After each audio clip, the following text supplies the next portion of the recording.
Hola, ¿qué tal? Buenos días, buenas tardes, buenas noches, depende de donde nos estéis escuchando. Bienvenidos una semana más a Charlas Técnicas en AWS. Mi nombre es Guillermo Ruiz y soy Senior Developer Advocate. Hoy tenemos con nosotros, y habréis notado también que otra semana tenemos a Marcia viajando por el mundo, que se la rifan en todos nuestros summits y eventos de clientes. No va a poder estar, pero tenemos un invitado de lujo. Con todos nosotros, nuestro querido Antonio Rodríguez, y voy a dar paso para que él haga la intro y ya vais a ver de qué vamos a hablar en este episodio de hoy. Antonio, ¿qué tal?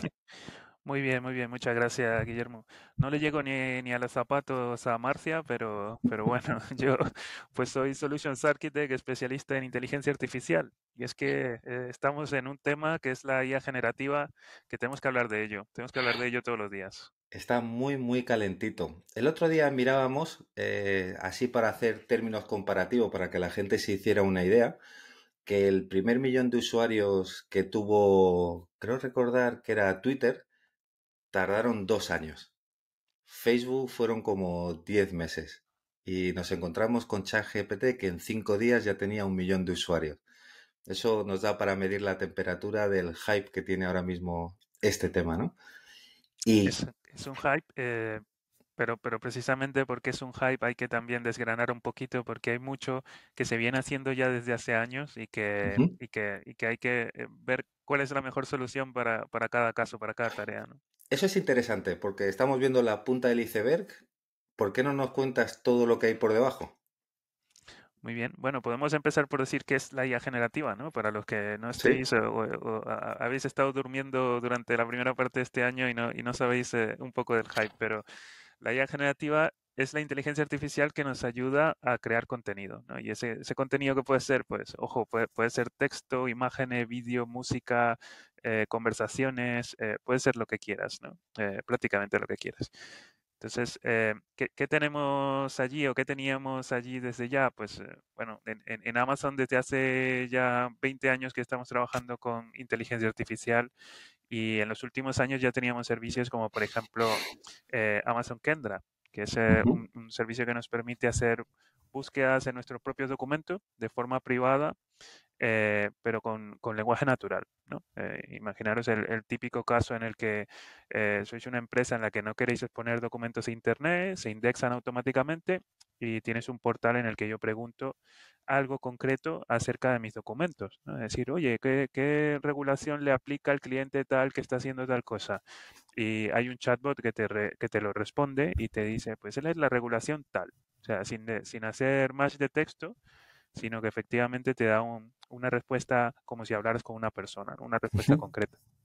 Bueno, eso es interesante porque luego también hemos sacado recientemente la parte de Open Search, ¿no? Que también te permite hacer búsquedas y tenerlo todo bastante colocado, ¿no?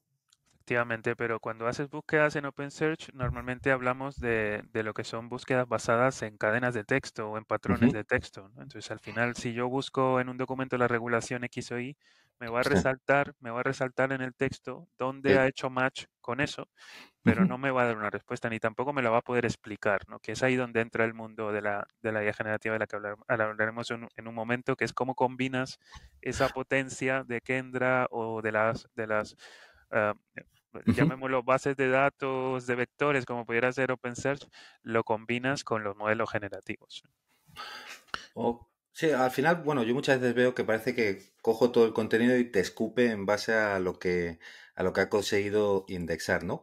Pero si yo me voy a un tema como text to text, y ahí hablamos de, todo el mundo conoce la parte de ChatGPT, ¿no? ¿Es ChatGPT la solución a todo? No, y yo creo que ese es el punto clave. O sea, también hay que entender qué es un modelo como el que puede ser GPT-4, vamos a llamarlo, ¿no? Ujú. Que es la versión ya de, como se le llama el modelo oficialmente, más allá de lo que es la marca, el marketing, ¿no? Ajá.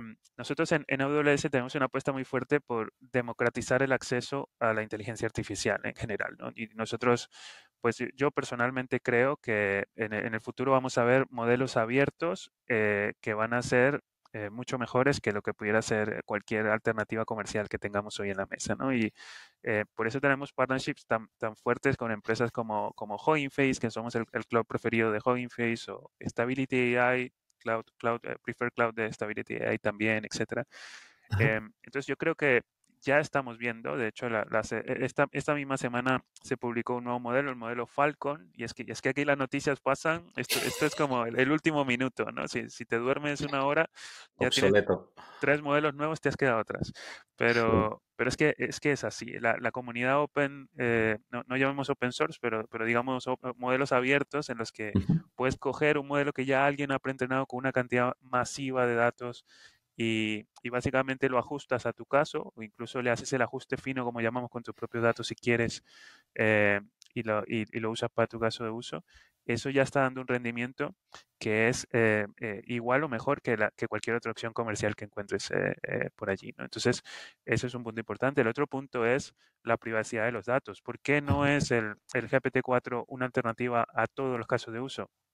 Pues porque habrá casos de uso o habrá tareas en las que no necesitas algo así, no necesitas montar algo que implica unos costes, que implica un tema de privacidad, de seguridad, de regulación, que tienes Ujú. que tener cuidado si estás usando tus datos privados o tus datos sensibles de tus clientes o cosas por el estilo. Entonces, hay muchas alternativas, mucho más directas, mucho más enfocadas, que te ayudan en esa parte, ¿no? Sí, Entonces, porque es interesante el tema porque lo que vemos mucho es, y la gente no es consciente, y hay aplicaciones como Descript y todas estas, que te hace la traducción automática de, por ejemplo, esta charla que estamos teniendo y te va sacando todo, pero claro, esos datos los pones en la nube y luego tienes el resultado. Si yo como cliente quiero asegurar esa información que tú nos estás hablando de privacidad, ¿cómo sabría cómo elegir un servicio u otro? ¿Qué tiene AWS o en qué podemos basar mi decisión para apuntalar eso? sí, aquí yo creo que el punto es saber cuál es la tarea, ¿no? Porque, por ejemplo, en, Ujú. en este mundo generativo, si tú quieres un asistente de código, si tú eres un developer, lo que quieres es desarrollar código y quieres aumentar tu productividad, ¿no? Entonces tenemos alternativas como Code Whisperer en Amazon. Ujú. Code Whisperer es un asistente en el que tú, por comentarios, le vas diciendo, escríbeme el código para descargar un fichero S3, para convertir un fichero en CSV a pandas, para montar un processing job de SageMaker, lo que se te ocurra, ¿no? Y él te pone el código, te lo sugiere, te da alternativas y tú con un botón pues ya tienes montado tu script completo. ¿Eso qué hace? Pues que empresas como Accenture o SmokeMock o empresas por el estilo pues han mejorado más del 30% de la productividad, ¿no? Al final los Wow. desarrolladores van mucho más rápido, ¿no? Porque no tienes que estar eh, bueno, todos sabemos que vamos a Stack Overflow o a hacer copy-paste, pues ya no tenemos que estar haciendo esas cosas, ¿no? El generador de código lo hace por nosotros y nos acelera el trabajo. Pero luego, si quieres hacer búsqueda con lenguaje natural, quieres un asistente conversacional, Ujú. pues lo que hemos hablado, si tus datos son privados o por alguna razón tienes información que tiene que estar al día, etcétera, o tienes que consultar tus orígenes de datos, pues tenemos alternativas como Kendra, OpenSearch, tenemos una solución que se llama la Document Understanding Solution, es una solución abierta que puedes encontrar en la web y también descargar el código en GitHub para desplegarlo con un botón, Ajá. que nos permite analizar documentos y de ahí extrae todos los insights, nos puede, digamos, hacer el blurring de documentación, de información confidencial, de campos confidenciales, nos permite hacer búsqueda inteligente, ahí podemos con lenguaje natural buscar lo que queramos en esos documentos y demás. Luego ya todo lo demás, digamos que queremos hacer edición de imágenes o generación de imágenes, ¿no? A partir de un texto. Ujú. O que queremos un asistente más complejo que nos responda a preguntas o nos haga tareas, ¿no? Por ejemplo, hazme un resumen de esto. O escribe un correo para decir esto o lo otro a partir de esta información.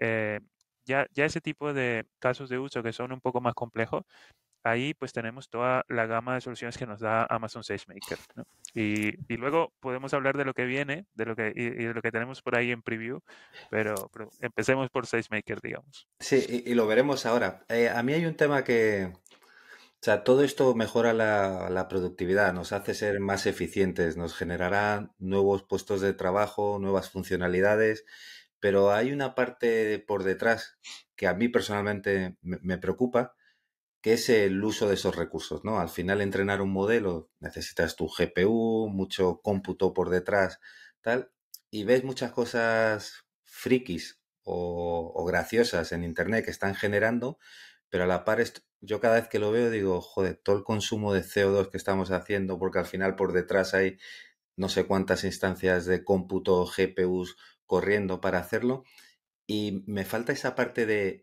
ética, pero a nivel de sociedad, ¿no? De, oye, ¿cómo ponemos las fronteras para que esto vaya realmente en beneficio de la sociedad? ¿Tú cómo lo ves cuando hablas con clientes?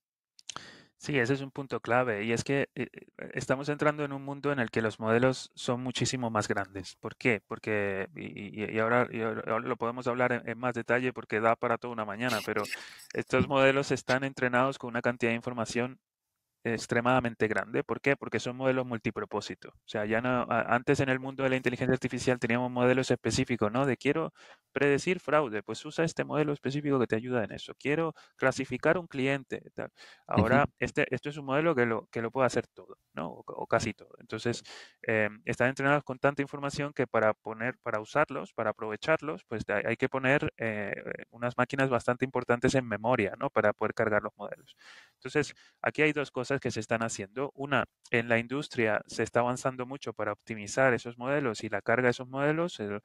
Un ejemplo de eso son los protocolos como el LoRa o QLoRa, que son que básicamente ayudas en las que optimizamos la forma en la que ajustamos esos modelos para consumir muchísimo menos recursos. Hacer el mismo trabajo con ujú. un modelo mucho más pequeñito, con menos recursos, es más económico, es más verde, con lo cual nos ayuda muchísimo más en el trabajo.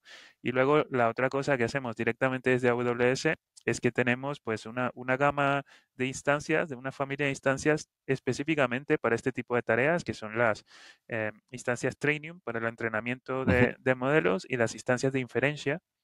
Ahora hemos sacado, ya teníamos inferencia uno hasta el año pasado, que Ajá. era de lejos la mejor relación calidad-precio que puedes encontrar para tener, como me decía un cliente que me encantaba la frase, decía, es como tener potencia de GPU a precio de CPU, ¿no? Esa es una forma de resumirlo.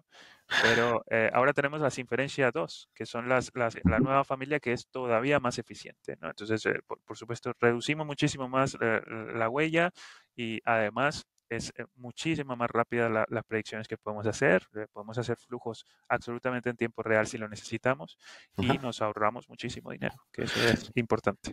Pues tenemos ahí la parte de hardware, como nos comentas, y encima vamos a poner nuestro modelo de lenguaje. Pero para los que nos están escuchando, ¿qué es un Large Language Model? Un LLM.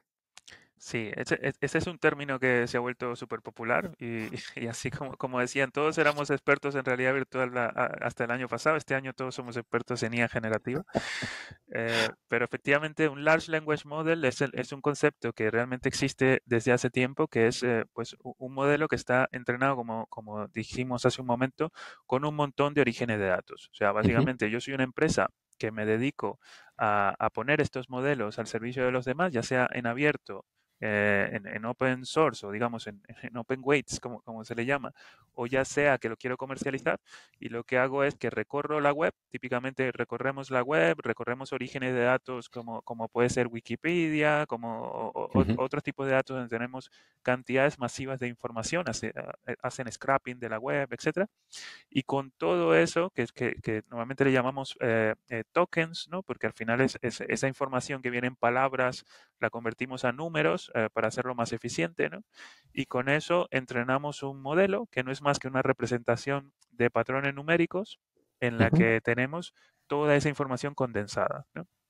Entonces ahí es donde entra el punto de que ahora esos large language models que ya existían, como podía ser BERT, seguramente que todo el mundo ha escuchado hablar de BERT, que era el modelo de lenguaje más conocido que teníamos en la industria, pues ese tipo de modelos que eran para un propósito específico, como por ejemplo para generar un resumen de un texto, para ujú, responder una pregunta, etcétera, ahora se han convertido en lo que llamamos nosotros un modelo fundacional, ¿no? Entonces, ¿qué es un modelo fundacional? Pues es un modelo multipropósito ¿vale? A Ajá. partir del cual nosotros podemos hacer distintas tareas dependiendo de lo que nos interese, ¿no? Entonces ahí entra toda esta gama de modelos que conocemos ahora, donde está el GPT, GPT-3, GPT-3.5, GPT-4, el Vicun, Alpaca, Llama, Falcon y aquí podemos nombrar todos los que se nos ocurran. A mí me hacía gracia el de la llama porque me recordaba el anuncio este, la llama que llama, el pibe que pibe, ¿no? ¿Cómo sabrías qué modelo elegir de todo lo que estamos viendo y cuál debemos utilizar? Pues uno de los mayores retos que tenemos ahora era que hasta ahora en la industria, si tú tenías un propósito específico, como decíamos, ¿no? Tú podías simplemente coger unos datos y medir en base a eso, ¿no? ¿Qué tal predice el fraude este modelo? ¿O qué tal hace forecasting, ¿no? ¿Qué tal hace predicciones en el tiempo este modelo? Es una métrica concreta muy definida y podías comparar uno con otro, saber cuándo estabas acercándote a un 100% de precisión, ¿no? ¿Qué pasa? Ahora tienes un modelo que hace de todo. ¿Cómo lo mides, no? Eso es como el que lleva al niño a la escuela que quiere ser artista y le riñes porque saca malas notas en mates, ¿no? Al final es un tema de que tienes que ver cómo lo vas a medir. Y eso en la industria lo que se está haciendo es tratar de estandarizar un poco las métricas para poder compararlos de acuerdo a Ujú. la tarea. Entonces, por ejemplo, si tenemos un modelo que va a hacer traducciones de texto, por decir algo, pues allí tenemos métricas como el Blue Score, el BERT Score, el Perplexity, que es otra que es una métrica que nos ayuda a ver similitud entre textos, ¿no? Entre texto Ajá. ideal y el texto que nos genera el modelo, etcétera. Y con eso que se está haciendo, pues se construyen los leaderboards, ¿no? Que nos permiten comparar. Hay uno que está por allí, que es el de Hugging Face, que es el Open Leaderboard, que está Ujú. bien, nos permite comparar con una serie de métricas de este estilo. También está el Helm, también está el Elo, etcétera. Hay varios tipos de comparativas. Y con eso, pues para cada tarea, ellos nos ayudan a comparar cuál es el mejor modelo. Que por cierto, el Falcon, que lo mencioné, que salió esta semana, es el que está ganando la batalla ahora mismo de los modelos abiertos Ajá. y nos está dando un performance espectacular. El Falcon, por cierto, fue entrenado en Amazon SageMaker. Utilizaron 300 y tantas instancias de SageMaker para entrenarlo. Obviamente esas son empresas que, como decía yo antes, se dedican a eso Ujú. y han entrenado este modelo que está disponible para que todos lo podamos usar. Está el código allí para que lo podamos aprovechar, tanto en una versión pequeña, que es la de 7 billones de parámetros, pequeño, y otra que es la de 40 billones, que es la versión más masiva. Justo te iba a preguntar eso por el número de parámetros, porque hace unas semanas enseñamos uno, que era el de Meta Research, que habían sacado el Image Bind, que a mí personalmente me llamaba la atención porque ya no era texto a texto, texto imagen, sino que tenías feed. Realmente me daba la sensación como era lo más parecido a cómo el ser humano percibe el mundo que lo rodea, ¿no? Tenía profundidad, podías meter acelerómetros, sensómetros, tal, pero el modelo con el que estábamos, y porque yo creo que estaba al principio, eran simplemente 857 millones de parámetros. Aquí me acabas de soltar la palabra con B, billones. ¿Hay Sí, modelos ya con T, trillones? sí, una cosa son los parámetros, otra cosa son los tokens, ¿no? Que se utilizaron, o Ujú. sea, cuántas palabras, con cuántas palabras entrené el modelo, ¿no? Y, por ejemplo, este tipo de modelos han sido entrenados con teras, ¿no? De 1 tera de tokens o 1.5 teras, etcétera, lo cual es una auténtica barbaridad. Pero hay una cosa que se está diciendo mucho por ahí, que es que, bueno, el punto no es tener más parámetros, ¿no? El punto no es quién tiene el modelo que tiene más parámetros en el mundo, porque con eso no hacemos nada, ¿no? A mí me encanta el que decía que nuestros clientes no necesitan un taladro, sino que necesitan hacer un agujero, ¿no? No necesitan una taladradora, sino hacer un agujero. Lo que necesitan es el agujero, ¿no? Entonces, me da igual si para ello uso un modelo u otro. Y es un punto importante porque dependiendo de la tarea, y por eso Ujú. volvía yo al punto de, bueno, ¿qué es lo que quieres hacer? Porque si lo que quieres hacer es una cosa en la que te puedes usar un modelo más pequeñito, pues ahí vas a ahorrarte dinero, tiempo, huella en el planeta, con lo cual es una decisión directa, ¿no? Entonces, no necesariamente estos modelos super, mega, hiper grandes son la solución a todo. Ajá. ¿Qué ofrecemos desde AWS para aprovechar la potencia de estos modelos? Bueno, lo primero es, como decía, en el ecosistema de SageMaker tenemos SageMaker Jumpstart, que es una solución que nos permite tener un catálogo de todos estos modelos que hemos mencionado listos para desplegar de forma muy sencilla, ¿no? Con un botón puedes desplegar en el tipo de instancia que te interese y empezar a Ujú, usarlos. O incluso algunos de ellos permiten hacer el ajuste fino, es decir, yo tengo unos datos y con esos datos yo quiero ir adaptando lo que sería cómo el modelo está entrenado. Y luego podemos hablar de técnicas, si quieres, de cómo es eso posible. sí. La otra parte que tenemos es pues los partnerships, como decía yo antes, ¿no? Tenemos una serie de partners con la que estamos haciendo muy fácil el trabajar junto con ellos en sus modelos. Uno de ellos es Hugging Face. Hugging Face, si no lo conocéis, es el hub más grande que existe ahora mismo en la industria de modelos basados en Transformers, ¿no? Que son este tipo de modelos de los que hemos estado hablando. Hugging Face tenemos un partnership muy fuerte con ellos y es a tal punto que tenemos un contenedor específico para desplegar Hugging Face, lo cual hace muy sencillito que cualquier cosa que veamos en el hub de Hugging Face a día de hoy lo podamos desplegar. Simplemente, incluso ellos mismos en su página tienen un botón que te permite decir cómo puedo desplegar esto en SageMaker y puedes hacer copy-paste del código del SDK Ujú. de SageMaker para lanzarlo, ¿no? Lo Wow. mismo con Stability AI para lo que es el tema de imágenes, modelos de imágenes, que ellos son ahora mismo los líderes en ese espacio. Y luego librerías como por ejemplo LangChain, es una librería que se usa para cuando tú tienes un bot conversacional, que no es simplemente que yo quiero hacer una pregunta, tengo una respuesta y paro, sino que yo Ajá. quiero mantener una conversación, ¿no? Del típico caso de que yo escribo, ¿cómo hago esto en SageMaker? Y me dice, de esta manera. Y le puedes preguntar, ¿y por qué? ¿No? Y él mantiene el contexto de la conversación, ¿no? De lo que sabe que el por qué, ¿no? Por qué SageMaker hace lo que me acabas de decir, ¿no? Eso se hace a través de memorias conversacionales que se usan en librerías como LangChain y Ujú. LangChain es un framework que ahora viene totalmente integrado con Amazon Bedrock, que ahora hablaremos un poco acerca de qué es Bedrock, pero hay por allí todo un partnership también que nos ayuda al final a lo que queremos todos, que es facilitarnos la vida y hacer más Efectivamente. sencillas estas cosas. Y una de las partes que más me llama la atención y que creo que tiene mucha profundidad es la parte de accesibilidad, ¿no? Para aquellas personas que por algún tema de discapacidad o problemas visuales, etcétera, que puedan realmente acceder a la tecnología simplemente mediante voz, ¿no? Manteniendo una conversación con tu browser en ese sentido. Antes has mencionado hace un momento la parte de las técnicas, qué posibles técnicas hay para todo esto, ¿no? Y la que más conoce todo el mundo es la de prompt engineering, que yo creo que de aquí a nada veremos que sacan una carrera universitaria solo para saber manejar prompts. Pero bueno, empecemos por qué es prompt y vamos a profundizar más en otras técnicas que hay.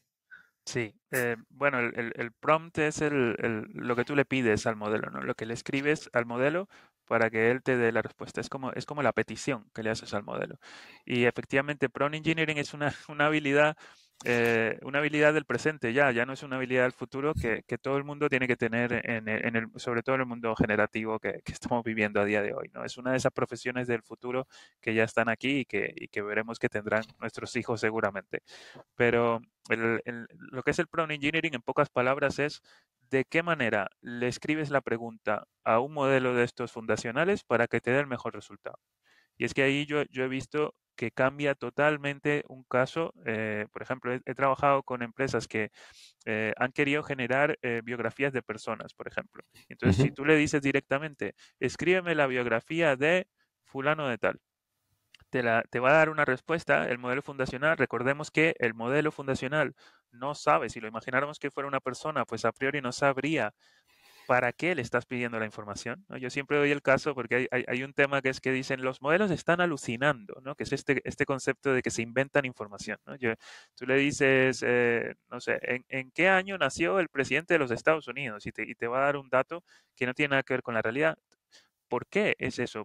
Porque el modelo a priori no sabe si tú le estás pidiendo eso para inventarte una historia de fantasía o porque quieres datos reales y fidedignos, ¿no? Entonces, para eso hay toda una serie de técnicas que llamamos prompt engineering y en la que también jugamos con parámetros que tiene el propio modelo como temperatura, etcétera, una serie de parámetros que están muy bien documentados que nos permiten afinar un poco la respuesta del modelo para que haga exactamente lo que queremos. Entonces, haciendo un poquito de dive en ese concepto, pues tenemos lo que llamamos el Zero Shot prompting, que es en pocas palabras, yo no te doy ninguna historia de ejemplos ni nada de lo que quiero hacer, sino que te digo lo que necesito. Por ejemplo, genérame la biografía de fulano de tal. Te Ujú. puedo pasar un contexto, eso sí, puedo decir contexto.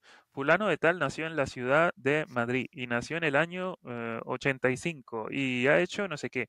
Ahora genérame la biografía de fulano de tal. Y entonces el modelo ajusta su respuesta inmediatamente, ¿no? Sí, porque no sabes si es la parte privada, la parte lúdica de la vida de la persona o cómo. Efectivamente. Siempre se oye el ser claro y conciso, que no quiere decir que sea simple. Efectivamente. Entonces ahí es donde está la gracia del el arte del prompt engineering, ¿no? Así que el humano siempre va a ser importante. Pero luego Sí. también está la otra técnica, que es lo que llamamos el few shot prompting, ¿no? Que es, te paso unos cuantos ejemplos, ¿no? Te digo, mira, en base a estos datos, yo generaría una biografía de esta persona así, y la escribiría de esta manera. Y te paso 2 o 3 ejemplos. Y luego te Ujú. digo, ahora, en base a estos datos, genérame la biografía de fulano de tal. Y entonces él hará, escribirá una nueva biografía y en los proyectos que hemos visto como ese, la calidad es espectacular. O sea, ahí realmente el modelo entiende perfectamente a dónde quieres ir. Entonces, por eso el prompting es tan importante en esto, ¿no? Bueno, a mí me pasó hace ya un tiempo jugando con ChatGPT y creo que era la versión 3.5, no era la de pago, en el que íbamos a mostrar cómo siendo ingeniero tenía un producto muy chulo y quería generar una campaña de marketing. Y dice, vale, pero no tengo al tío de marketing, voy a convertir a ChatGPT en mi Chief Marketing Officer, ¿no? Y habíamos entrenado el prompt muy específico, quiero que me cuentes esto, me des la lista de eventos, el vídeo promocional, para luego usar otra herramienta que me generara ese vídeo promocional. Y el tema estaba que cuando no cierras la sesión y vuelves a preguntarle algo muy parecido, intenta ser más creativo todavía y te viene con una respuesta totalmente diferente a lo que habías estado probando, ¿no? Y al final la demo era, ahí va, este no se le ha ido la pinza, ha entrado en la parte esta de alucinaciones. Totalmente. Y por eso es tan importante tener una solución que puedas controlar tú, ¿no? Más que simplemente usar cualquier modelo, cualquier API que se te pueda ocurrir, controlar tú estas cositas porque allí puedes, bueno, estar seguro que el modelo no se inventa datos si no los quieres, o que la conversación limpia el contexto cuando te interese, cosas por el estilo. Pues teníamos nuestro querido Prompt Engineering, que ya sabéis, conciso pero no sencillo. Hay otra parte que es la parte de embeddings, Sí. para que nos oiga. Sí, el embedding, como lo decíamos antes, es una representación numérica de cada palabra de un texto, ¿no? Y también de las relaciones entre las palabras de un texto, ¿no? Entonces, ahí este tipo de modelos entiende que si yo le paso la palabra Madrid y luego le paso la palabra Bogotá, por ejemplo, hay una relación entre las dos palabras, hay un número, un peso que es más alto entre las dos palabras porque en los textos ha visto que se refieren a ciudades, ¿no? A lugares y además ciudades donde se habla español, por ejemplo. Entonces, eso incrementa los números. El embeddings es una representación numérica de eso y para hacerlo práctico, porque no es en una sola dimensión, sino que tenemos una matriz de números, ¿no? Para hacerlo práctico, pues lo guardamos en un vector, ¿no? Es el formato en términos de desarrollo en el que solemos guardar. Esto Y es lo que se usa en sitios como Wallapop o cuando voy a comprar y quiero y meto mis parámetros y oye, quiero una moto que esté cerca de Madrid, etcétera. claro, y es un punto clave porque en base a este tipo de parámetros, pues nosotros podemos pasarle esa información a los modelos de lenguaje como los que hablábamos antes y hacer búsquedas, ¿no? Y le podemos decir, quiero un producto como este, pero de color tal. Y él ya sabe perfectamente a qué producto te estás refiriendo porque le hemos pasado la información de la descripción del producto a través de embeddings Ajá. y le agrega encima lo que sea que tú le estás pidiendo con ese prompt, ¿no? Entonces, al final, el usar embeddings es algo que es muy útil y tiene que ver mucho con la técnica que hablamos al principio de la charla en el caso de Kendra, ¿no? Porque al final es lo que hace Kendra, extraer esos embeddings automáticamente por nosotros.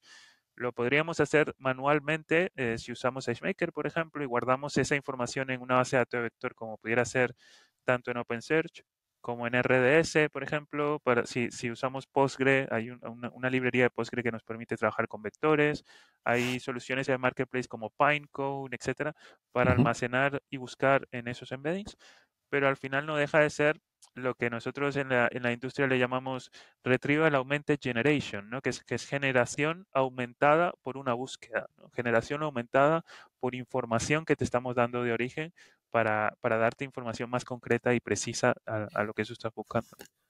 El siguiente paso a esta parte de vectores y de embeddings sería tunear o optimizar esta serie de modelos, ¿no? Que es lo que, ¿cómo lo llaman? ¿Cómo lo llamáis a...? Sí, esta es la técnica de fine tuning, ¿no? Que es el Ujú. ajuste fino. Y efectivamente ese sería el siguiente nivel. Si las técnicas anteriores o por las características de lo que estás haciendo es muy complejo y las técnicas anteriores no son lo que te está dando el mejor resultado, pues una buena alternativa es hacer el fine tuning, que por cierto, esa es una técnica que venimos usando en el mundo del machine learning desde hace muchos años. También se le llama transfer learning o aprendizaje Ujú. por transferencia que no es más que construirse un set de datos. Aquí ya estamos hablando, si en el prompting hablamos de pasarle dos o tres ejemplos, aquí ya en un fine tuning necesitamos cientos o miles de ejemplos, ¿no? De nuestros datos. Con eso construimos un dataset que normalmente lo ponemos en un formato JSON o algo por el estilo, o si son imágenes, pues un set de imágenes que tenemos guardadas, etcétera.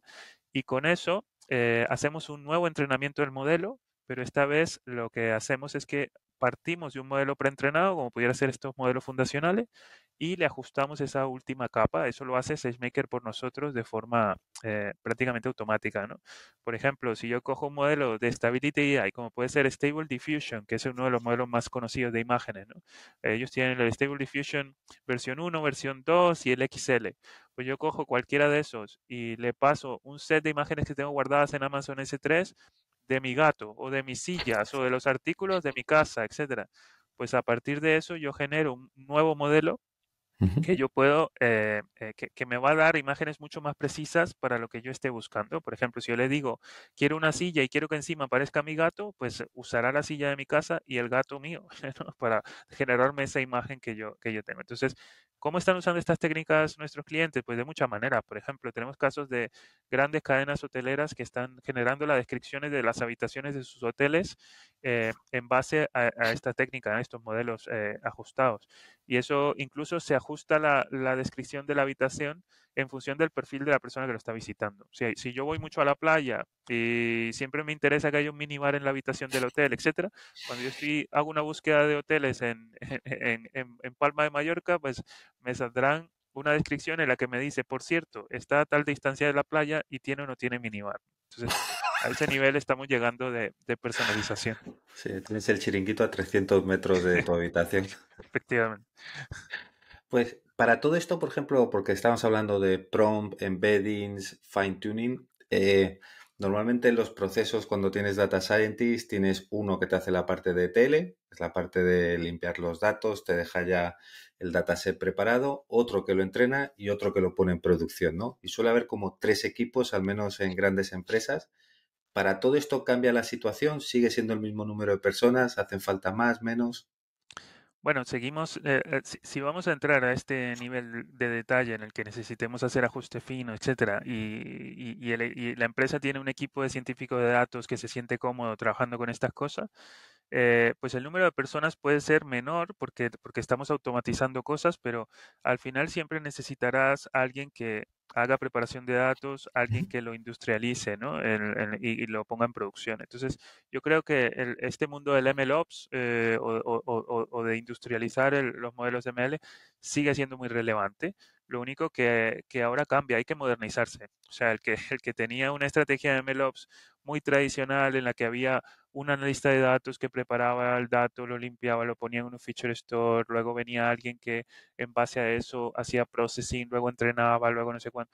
Ahora esto se está acelerando mucho. O sea, la idea es eficiencia, ¿no? Al máximo. Y para eso tenemos herramientas dentro de SageMaker que ayudan a eso, a automatizar muchas etapas del proceso. Por ejemplo, imaginarse el caso en el que yo me abro ahora cualquier IDE, como puede ser PyCharm, como puede ser Jupyter o Visual Studio Code o Cloud9 y uso Code Whisperer y le pongo allí un comentario en el que le digo, genérame una serie de prompts cómo proceso mis prompts para un modelo de este estilo. Y él me pone el código, luego genérame el código para hacer un fine tuning con SageMaker en base a esta información.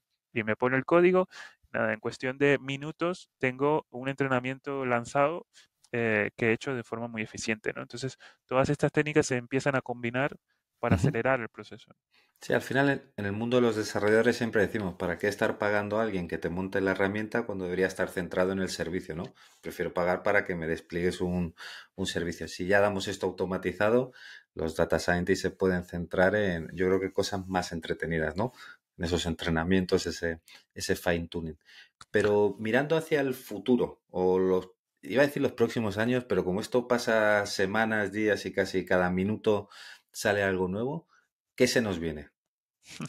Bueno, lo que se nos viene es un montón, una avalancha de cosas, pero digamos que ahora mismo lo que ha anunciado AWS es que tenemos un servicio que se llama Amazon Bedrock. Y Bedrock, en pocas palabras, a mí me gusta contarlo como el equivalente al Recognition para trabajar con imágenes o vídeos, ¿no? Es un servicio totalmente gestionado que te va a facilitar la vida para trabajar con la IA generativa, ¿no? Entonces, realmente Bedrock lo que hace es que nos va a exponer una serie de APIs, un SDK, a través del cual vamos a poder utilizar una serie de modelos, son nuestros mejores modelos fundacionales de nuestros partners, como pudiera ser Anthropics, que nos Ujú, genera el modelo Cloud, que es un modelo muy, muy bueno en la industria, o puede ser AI 21 Labs, que tiene modelos como Jurassic, con los cuales, por cierto, hemos hecho muchos proyectos en español, en castellano, con lo cual es un modelo muy relevante para países de habla hispana. Y luego tendrá un modelo, una gama de modelos propios de Amazon que se llaman Amazon Titan. Y esos modelos de Titan pues vienen un poco con toda esta información de los 20 años de experiencia de Amazon, de las distintas unidades de negocio, para poder tener nuestro propio sabor, nuestra ujú. propia variante, ¿no? Entonces, Bedrock, pues en pocas palabras, te va a permitir que tú con una API directamente pases un prompt y te devuelve una respuesta. Ese prompt, como hemos dicho antes, puede ser una pregunta, puede ser una acción que le pides, puede ser una conversación, etcétera. Viene preintegrado con LangChain, con lo cual de forma muy sencilla puedes mantener un bot conversacional desplegado en 2 líneas Ujú. con un modelo que es estado del arte ahora mismo. Y en los próximos meses, pues vamos a ver mucho más acerca de, por ejemplo, permitirte hacer el ajuste fino o el fine tuning del modelo con una API, pasándole, diciéndole, aquí está mi información, hazme el ajuste fino y ahora quiero utilizar ese modelo custom en mi aplicación. Es Ajá. como usar Recognition Custom Labels, ¿no? En el caso de las imágenes y demás, pero en este caso para el mundo generativo. O sea, este sería el GPT-4 de AWS. Pues puedes verlo así. A mí de nuevo no me gustan esas comparativas porque depende para qué y cómo, pero sí sería pues más o menos el equivalente en la industria de lo que vendría a ser eso.